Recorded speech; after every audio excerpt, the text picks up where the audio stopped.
Një skuadër e BKH-s me urdhër të SPAK-ut dhe vendim të GKKK-s ka mbyllur janarin me një operacion masiv në zyrat dhe vilat e Pëllum Salillarit.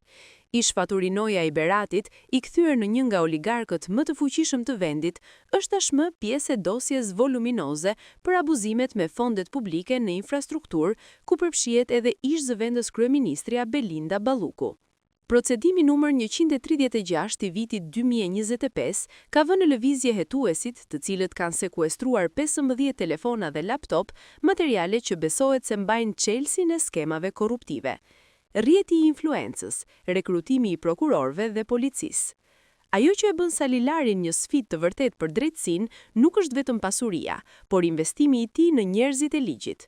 Sipas fakteve të grumbulluara, ai ka investuar miliona euro për të rekrutuar drejtues policie, gjyqtar, hetues të BKH-s dhe dyshohet deri në një prokuror të vetë SPAK-ut.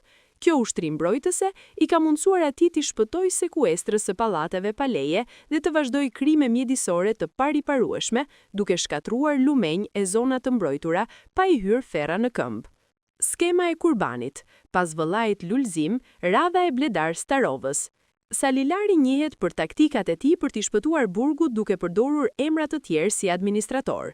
Për ndërtimet pa leje te kopshti zoologjik, një objekt 20.000 m2 me vlerë 12 milion euro, ai vendosi si administrator vëllain e tij, Lulzim Salilarin. Kur prokuroria e Tiranës nisi procesin, Lulzimi u mori i pandehur, por i shkutoi qelis për shkak të moshës. Tashmë që rrethi i SPAK-ut po ngushtohet për aferat me tenderat, Salilari ka zvendësuar vëllan me Bledar Starovën. Ky i fundit po përdoret si kurbani i radhës, të cilit oligarku tenton t'i faturojë përgjegjësinë penale për 10 miliona euroshe, ndërsa vetë shijon fitimet si pronar faktik. Entela Çano dhe kopstitja e tenderave 170 milion eurosh. Në 5 vitet e fundit, rreth 170 milion euro para publike kanë kaluar në llogaritë e Salilarit përmes tenderave me pazar në tavolinë. Çelësi i këtyre vjedhjeve është supervizorja Entela Çano e kompanisë A&D Engineering. Ajo cilësohet si noterja që certifikon punime të pakryera dhe situata fallse. Çano rezulton gjithashtu si tutorja e kryebashkiakut të Kolonjës, Erion Isaj, i njohur si Çuçka, në aferat korruptive. Përgjimet zbulojnë komunikime ku Isaj i drejtohet me Je Yll, zjarr shefe dhe Vulose tani, duke treguar qartë se si kopstishin praktikat për vjedhjen e fondeve në Bashkinë e Kolonjës.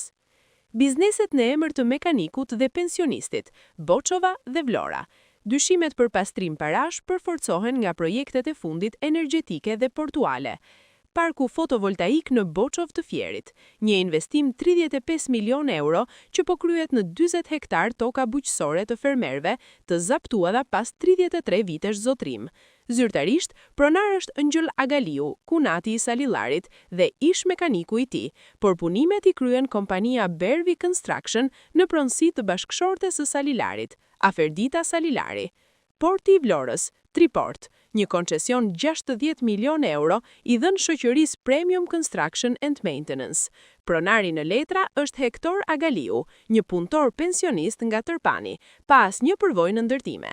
Ky i fundit bleu 92% të aksioneve të koncesionit për vlera qesharake, vetëm 105.000 euro në total, duke u bërë pronari i projektit miliona eurosh që kontrollon faktik Salilari.